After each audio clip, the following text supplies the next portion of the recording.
Hello दोस्तों, मेरे channel फिल्मी स्टोरीज में आपका स्वागत है। 90 के बॉलीवुड में एक खतरनाक फिल्मी गुंडा हुआ करता था। हर दूसरी फिल्म में इनका होना जरूरी सा हो गया था।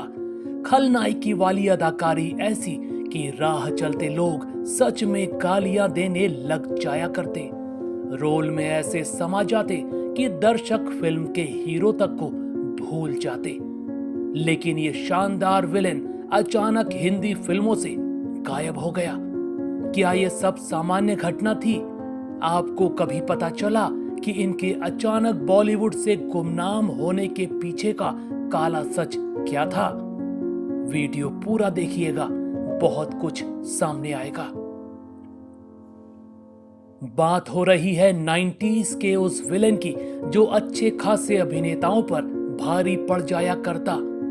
आपको 1999 में बिहार के माफिया राज पर बनी वो फिल्म याद होगी, शूल। जिस किसी को फिल्म याद है उसको बच्चू यादव जरूर याद होगा।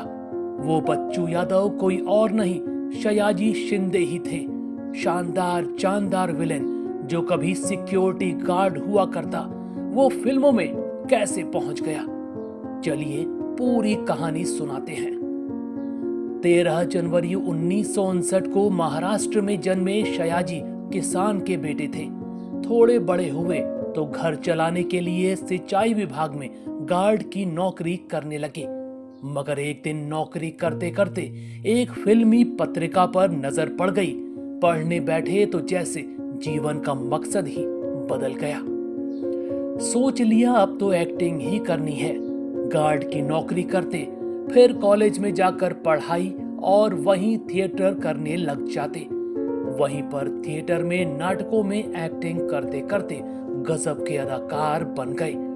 फिर एक दिन किस्मत खुद चल कर आ गई। 1997 के आसपास की बात है। डायरेक्टर राम गोपाल वर्मा एक फिल्म बनाने जा रहे थे। अनुराग कश्यप को कहानी लिखने की जिम्मेदारी मिली थी। मनोज बाजपेयी को रामू ने हीरो चुन लिया था। मगर सबसे बड़ा सवाल था, मुख्य विलेन बच्चू यादव नहीं मिल रहा था। एक से बड़े एक अदाकार आ रहे थे, मगर रामू को कोई समझ ही नहीं आ रहा था। एक दिन Manoj Vajpayee times of India अखबार पढ़ रहे थे। आखिरी पेज पर उनकी नजर थिएटर कर रहे एक कलाकार पर पड़ी। मुड़ी हुई मूछें, कुछ अलग सा चेहरा। मनोज ने मकरंद देश पांडे से पता किया तो पता लगा ये थिएटर कलाकार सयाजी शिंदे हैं। मनोज ने नंबर तलाश कर फोन किया और रामू के घर जाने को कहा।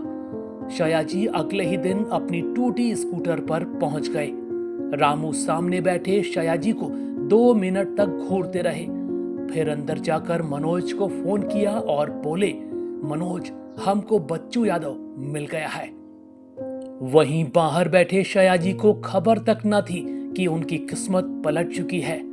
अचानक मनोज पहुंचे तब पता लगा कि बच्चू यादव का सबसे बड़ा रोल सयाजी शिंदे को मिल गया था। 1999 में फिल्म आई शूल। बॉलीवुड में पहली बार ऐसा हुआ कि मनोज वाजपेयी को किसी ने उनकी ही फिल्म में बैठा दिया हो। शूल में बच्चू यादव का रोल इतना शानदार कि मनोज वाजपेयी भी उनके आगे फीके पड़ गए। लोग हीरो मनोज को भूल बैठे, याद रह गया फिल्म का गुंडा बच्चू यादव। सयाजी ने बॉलीवुड के खलनायकों में अपनी दमदार जगह बना ली। फिर एक से एक फिल्मों के ऑफर आने लगे। खिलाड़ी 420, कुरुक्षेत्र, जोड़ी नंबर 1, कर्ज, रोड, वास्तुशास्त्र से लेकर एक से एक बेजोड़ फिल्में। खासकर भ्रष्ट इंस्पेक्टर के रोल तो जैसे सयाजी के हिस्से ही हो गए। हर दूसरी फिल्म में सयाजी नेगेटिव रोल में नजर आ रहे थे, मगर अचानक से वो हिंदी फिल्मों से गायब होने लग गए। उनको खुद ही पता नहीं था कि उनके खिलाफ साजिश शुरू हो गई थी। असल में सयाजी शिंदे की दमदार अदाकारी ही उनकी दुश्मन बन बैठी। जिस फिल्म में वो होते वहां हीरो पर भारी पड़ जाते। इसी वजह से उनके साथ काम करने से उस दौर के हीरो कतराने लगे। सयाजी के पास हिंदी फिल्मों के ऑफर आने धीरे धीरे कम होने लगे।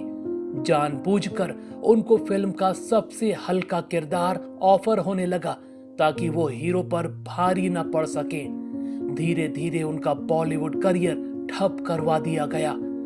सयाजी शिंदे को हिंदी फिल्मों में सम्मान मिलना बंद हो गया तो मजबूरी में वो साउथ सिनेमा की ओर रुख कर गए। वहां उनको हाथों हाथ लिया गया। उनकी एक से बढ़कर एक फिल्में आई। बॉलीवुड वालों ने भले उनके साथ नाइंसाफी की, लेकिन साउथ सिनेमा में वो आज भी एक बड़ा नाम है।